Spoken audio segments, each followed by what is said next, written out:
मी ना माझ्या भावालाच फोन लावते, ते आला का नाही बरोबर तुम्हाला दाखवते काय आहे ते. हॅलो दादा, मला येऊन तू आत्ताच्या आत्ता घेऊन जा. ह्याने मला कानाखाली दिलात. हा येतो. माझ्या लाडक्या बहिणीला मारला का ह्या दाजी ना? मी असताना तू चल माझ्यासोबत. दाजी, तुम्ही माझ्या दीदीला कसं मारलाय? असं मारलोय.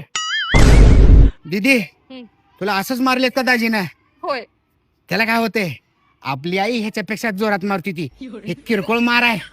राणीवान तू असल्या किरकोळ एखाद्या चापटानं कुठे चांगला सोन्यासारखा संसार मोडतेत का काय? राणीवान तू. आणि तिथे काय अडचण आली की मला फोन कर बघ. दाजी